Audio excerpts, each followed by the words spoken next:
E sabemos que todas as coisas contribuem juntamente para o bem daqueles que amam a Deus, daqueles que são chamados segundo o seu propósito, porque o que dantes conheceu, também os predestinou para serem conformes à imagem de seu Filho, a fim de que ele seja o primogênito entre muitos irmãos. E aos que predestinou, a estes também chamou, e aos que chamou, a estes também justificou, e aos que justificou, a estes também glorificou. Paulo escrevendo aos Romanos, capítulo 8, versos 28 até o verso 30. Que a gloriosa paz de Cristo seja com todos os nossos queridos telespectadores. Estamos retornando para a realização de mais um programa, O que a Bíblia diz. É-nos imensamente honroso poder desfrutar de sua fiel audiência. Que o bom Deus se digne em abençoar abundantemente as vossas vidas. Nesse início de programa, queremos transmitir a saudação de nosso pastor presidente, pastor Ailton José Alves, acompanhada de seu abraço fraternal e do Salmo 133. Bem, se Deus nos permitir, vamos ao longo de mais esses 27 minutos refletir na santa e poderosa palavra de Deus. E eu queria convidar você a ser um agente multiplicador da audiência da nossa querida Rede Brasil de comunicação. Você pode fazer isso agora mesmo, ligando para alguém ou passando uma mensagem aí na sua rede social, ou na rede social onde você participa, nos grupos onde você participa, convidando, convocando, não é, os seus amigos, seus parentes, seus vizinhos, a também acessarem a Rede Brasil, seja pela televisão, não é, ou mesmo pela web, em qualquer parte do mundo. As pessoas podem assistir à programação da Rede Brasil de comunicação. E nós estamos contando com a sua ajuda, com o seu apoio. Fazendo isto, você estará também pregando a palavra de Deus, anunciando a palavra de Deus. Enquanto nós falamos aqui, as pessoas estão ouvindo. E elas estão ouvindo porque, algumas delas estarão ouvindo porque você está sendo um agente para que essas pessoas também escutem a mensagem que nós estamos transmitindo. Então você também terá galardão do Senhor.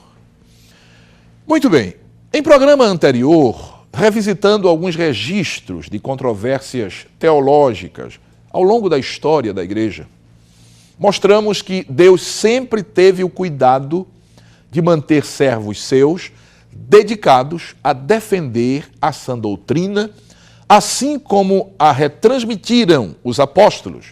E por conta disso, é que houve muitos concílios com vistas o combate das heresias, que desde sempre tentaram graçar o arraial dos santos.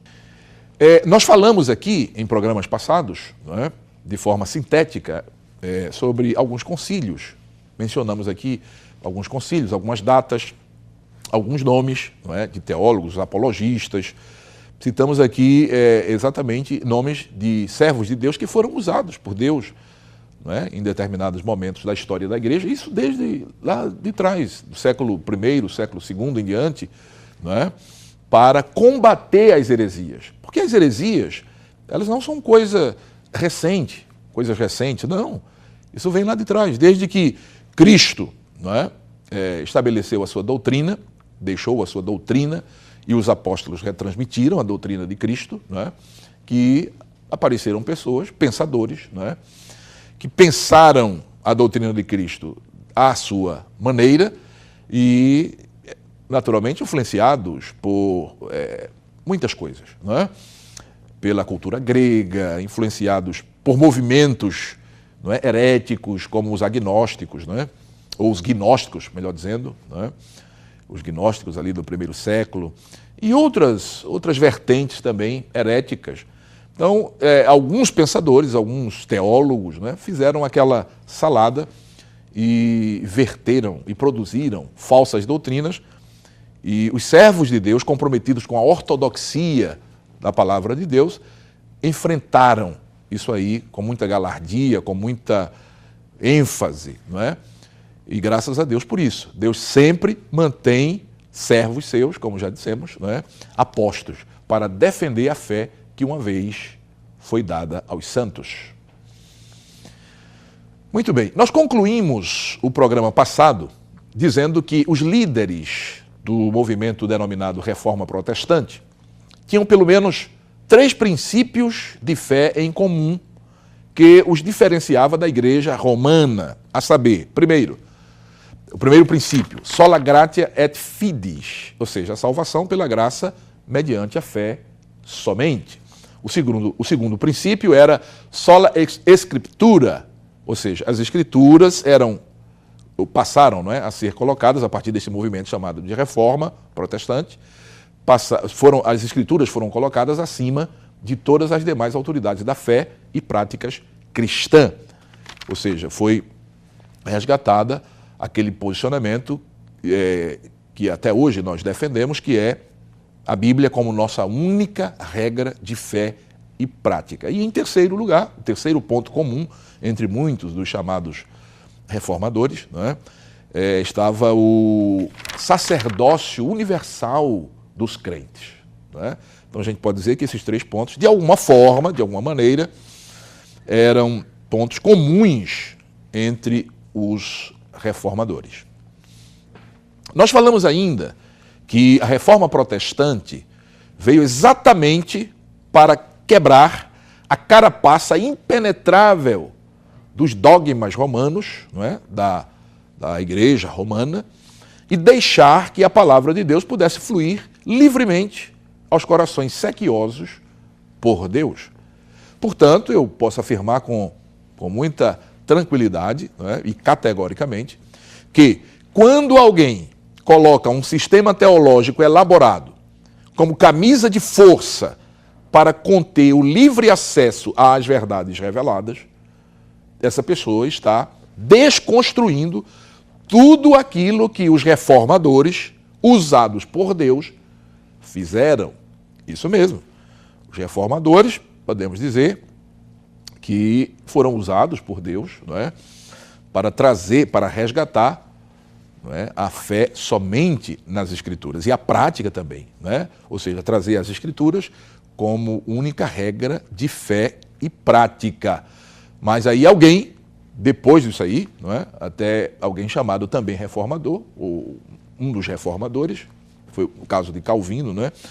Se bem que muitas das coisas que se dizem, ou que alguém diz que Calvino disse e ensinou, depois a gente vai ver que não foi bem assim, não é? Ao longo desta série que nós estamos apresentando sobre a doutrina da predestinação, não é? Então a gente vai ver que muitas coisas que alguém diz, que Calvino disse, que Calvino ensinou, ele não disse e ele não ensinou. É claro que, não é, muitas coisas que Calvino ensinou, nós discordamos porque vai frontalmente àquilo que a palavra de Deus diz. Então, essas pessoas chamadas calvinistas, não é? Sobretudo os que são considerados os chamados hipercalvinistas ou ultracalvinistas, eles criaram uma camisa de força, ou seja, eles trocaram os dogmas da igreja romana pelos dogmas do calvinismo, não é? E para eles, somente aquelas pessoas que aceitam esses dogmas é que são realmente reformados ou que são realmente protestantes ou cristãos. Então, diante disso, o que é que nós podemos concluir? Bem, podemos concluir que todo aquele que age dessa maneira, ou seja, assume de forma apaixonada a defesa de um sistema teológico elaborado por alguém, e aí não importa quem seja esse alguém, não é? Então, uma pessoa que assume de forma apaixonada um sistema teológico elaborado por qualquer pessoa, em detrimento daquilo que diz a palavra de Deus, jamais, eu disse jamais, deveria ser chamado de cristão reformado, não é? Pois tudo o que essa pessoa fez foi trocar, como já disse, os dogmas romanos por outros igualmente equivocados e danosos, não é? Prejudiciais à fé cristã. Assim agem os calvinistas, por exemplo, não é? Que se consideram, eu estou falando daquelas pessoas, dos calvinistas, dos ultracalvinistas, né? Aquelas pessoas que se consideram acima da média em termos de conhecimento, é como os gnósticos lá do primeiro século, né?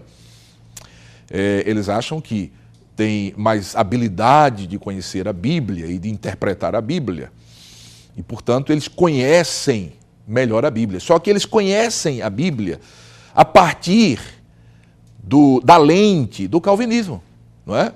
Entre a Bíblia, as verdades reveladas na palavra de Deus e essas pessoas, existe a lente do calvinismo. Eles olham para a Bíblia através da lente do calvinismo. Então é como se a pessoa colocasse um óculos verde, umas lentes verde. É claro que esses óculos vão permitir que a pessoa enxergue tudo verde, não é? Se a pessoa colocar os óculos com as lentes azuis, a pessoa vai enxergar tudo azul.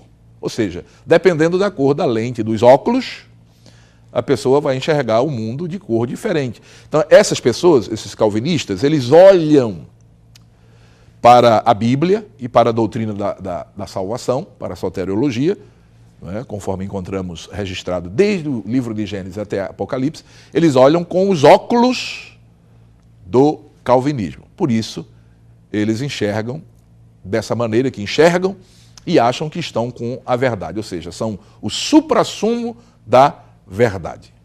Eles acham que contêm, não é, que descobriram, que possuem a verdade e que os demais cristãos estão ali à margem, né, e não conseguiram enxergar. Muito bem. Os sistemas teológicos, todos eles, preste bem atenção aqui, os sistemas teológicos, todos eles, por mais bem elaborados que sejam, sempre são passíveis de apresentar falhas. Por quê? Porque quem elabora esses sistemas são homens falhos, não é?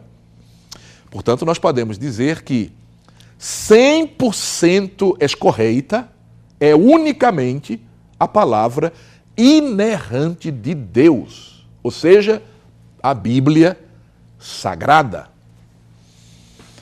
Qualquer que seja o sistema teológico, quando a gente começa a estudar, a gente percebe que ele vai aqui ou ali apresentar falha, não é?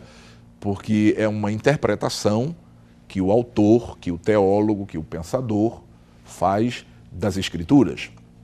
E aquilo que o teólogo diz, que a Escritura diz, nem sempre é o que a Escritura diz, não é verdade? Alguém pode dizer que Deus disse isso baseado num texto bíblico e Deus simplesmente não ter dito aquilo, não é? Alguém pode dizer que a palavra está dizendo isso, a palavra que me refiro é a Bíblia está dizendo isso, quando, na verdade, a Bíblia pode não estar dizendo isso que a pessoa afirma que ela está dizendo.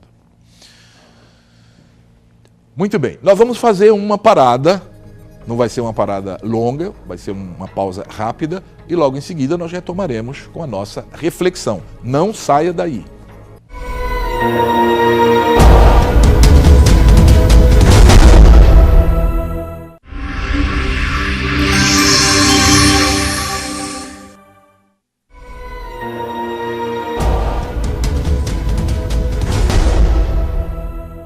Segundo a graça de Deus, já estamos de volta com o nosso programa O que a Bíblia Diz. Este é o programa de apologética da Igreja Evangélica Assembleia de Deus em Pernambuco, sob a presidência do pastor Ailton José Alves. E nós queremos, mais uma vez, transmitir a saudação, não é, do nosso pastor presidente a você que nos honra com a sua audiência. O pastor envia a sua saudação, o seu abraço fraternal, acompanhado do Salmo 133. Muito bem, dando sequência à reflexão que estamos fazendo sobre o tema, não é? A predestinação à luz das Escrituras, O teólogo e escritor norte-americano Roger Walson, já citei ele aqui em outros programas, em uma de suas obras, ele diz que a teologia de Calvino se fundamentou em Lutero, Zwinglio e Martin Bucer, não é? Por isso nós iniciamos falando aqui um pouco sobre Lutero, ainda que de forma sintética, não é? E mostramos que esse monge agostiniano alemão, apesar de não ter criado um sistema teológico complexo, não é? Como é o caso de Calvino e outros, não é? Muito contribuiu com os seus escritos para influenciar outros teólogos, incluindo Calvino, não é? Nós já citamos um pouco sobre Lutero, não é? Mas vamos agora a esse segundo nome que citamos, Zwinglio. Quem foi Zwinglio, não é? Zwinglio foi o líder da Reforma Protestante na Suíça e também fundador, ele é considerado o fundador da Igreja Reformada da Suíça, não é? E aí, por se dar, assim, um destaque maior a Calvino, Zwinglio é, de certa forma, desconhecido por muitas pessoas, não é? Mas Zwinglio é um nome de grande importância na chamada Reforma Protestante, não é? E ele foi também, de certa forma, um influenciador para a doutrina calvinista. Martin Bucer é também considerado um reformador protestante, que viveu lá entre os séculos XV e XVI. Chegou, inclusive, a pertencer à ordem dominicana, mas, posteriormente, foi excomungado da igreja, que digo, é a igreja romana, e forçado, inclusive, a fugir para Estrasburgo. Portanto, até hoje, ele é conhecido como o reformador estrasburguês, não é? Este também, segundo Walson, influenciou na teologia de Calvino, não é? Então, estou citando esses nomes porque aquelas pessoas que querem pesquisar mais a fundo, não é, a origem da teologia de Calvino, então nós estamos citamos Lutero, Zwinglio, agora Bucer, não é? Então, todos esses teólogos, eles influenciaram. Um outro teólogo, esse lá do século IV, não é? Agostinho de Hipona, você já deve ter ouvido falar nele, que foi teólogo e filósofo, que viveu entre o século IV e o século V. Foi outro personagem que muito influenciou Calvino na elaboração de seu sistema teológico. Então, esses que nós estamos citando aqui, alguns contemporâneos de Calvino, outros distante do ponto de vista temporal, como é o caso de Agostinho, não é? Mas influenciaram, sim, não é, a doutrina, o sistema teológico de Calvino. Tanto Agostinho quanto Zwinglio não criam em contingências. Para esses teólogos, tudo o que acontece no universo é por decreto divino, não é? E aí, dentro dessa visão, até mesmo a queda de Adão e Eva, escutem bem, dentro dessa visão de que tudo acontece por decreto, que não existe contingência, não é? Até mesmo a queda de Adão e Eva não foi uma contingência, mas foi predestinada por Deus, ou seja, Deus predeterminou através do decreto que Adão e Eva caíssem, não é? Da sua presença, do seu estado de perfeição, ou seja, pecassem, não é? Sendo assim, nós precisamos de resposta para a seguinte questão. Se Adão e Eva foram predestinados para a desobediência, significa dizer que eles não tinham escolhas. Não é? Eles não tinham a escolha de obedecer.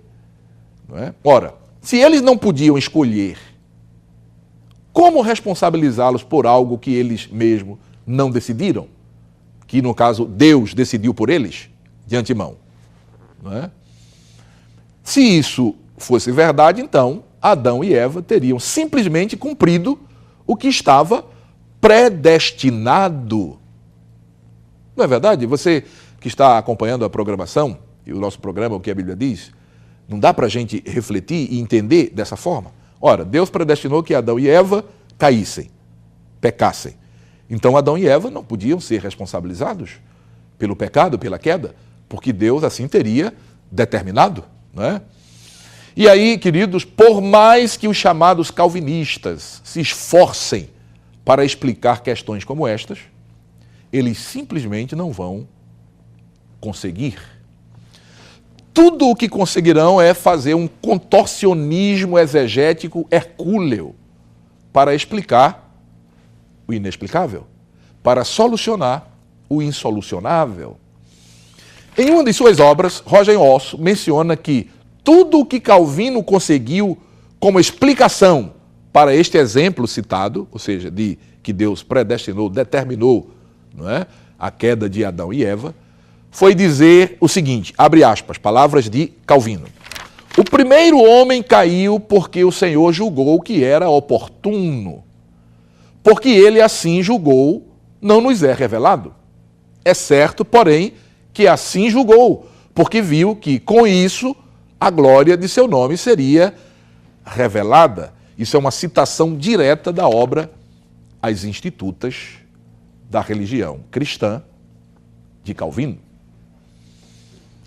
Então, queridos, diante disso, não precisa muito esforço para perceber a inconsistência da explicação de João Calvino, dessa asserção, né, que nós citamos aqui. Primeiro, Calvino afirma que Adão caiu porque Deus julgou oportuno que assim fosse. Ou seja, em outras palavras, Deus teria predeterminado a queda do primeiro homem. É importante observar que isso é uma conclusão de Calvino e não aquilo que a Bíblia revela, não é? Porque em lugar nenhum das Escrituras nós vamos encontrar apoio a essa afirmação de Calvino, não é?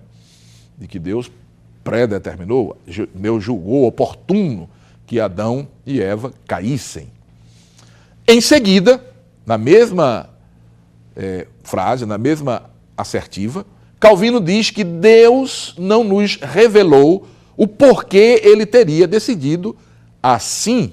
Veja, primeiro ele diz que Deus decidiu assim.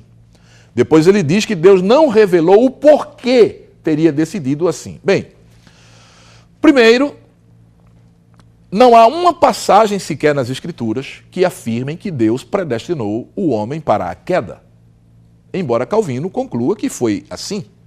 Segundo, não há uma explicação lógica capaz de explicar essa teologia. Ou seja, se Deus determinou por decreto que o homem cairia em pecado, esse homem não poderia ser cobrado por sua queda. Percebe a incoerência? Ele teria caído porque Deus determinara que assim fosse, ou seja, que ele caísse. Então, uma saída plausível seria dizer que Deus não revelou o porquê decidiu assim. Ou seja, é como se Calvino estivesse dizendo, deixa essa explicação aí para Deus. Foi exatamente isso, ou essa, né, por assim dizer, a estratégia de Calvino. Ou seja, alguém que está engendrando um sistema teológico e chega num determinado momento, faz uma assertiva, uma declaração, e percebe que aquela declaração não tem como se sustentar nas Escrituras Sagradas, então joga para Deus a responsabilidade de responder, não é? Olha, Deus determinou assim. Porque ele determinou assim, ele não revelou. Então é como se estivesse dizendo, pergunta para ele, pergunta para Deus por que ele fez assim, não é? Ou seja, a pessoa não economiza esforço em dizer que Deus disse, ou Deus fez, ou Deus agiu assim. Porque ele agiu assim, pergunta para ele, não é? Isso é uma estratégia que é muito utilizada para quem quer fugir, não é, da responsabilidade de responder, não é, as questões que são levantadas a partir de premissas, a partir de frases como essas que Calvino mencionou. Muito bem. A terceira asserção da tentativa de explicação de Calvino diz que Deus determinou que o homem caísse para que a glória de seu nome fosse revelada. Espere aí. Ele disse na mesma frase, na mesma explicação, que Deus não revelara o porquê determinou que o homem caísse. Então agora ele diz, na mesma sentença, que Deus fez isso para que a glória do seu nome fosse revelada? Então fica aqui uma pergunta que precisa ser respondida, Calvino, não é? E como ele não está mais entre nós, calvinistas. Deus revelou ou Deus não revelou essa questão da queda de Adão? Não é?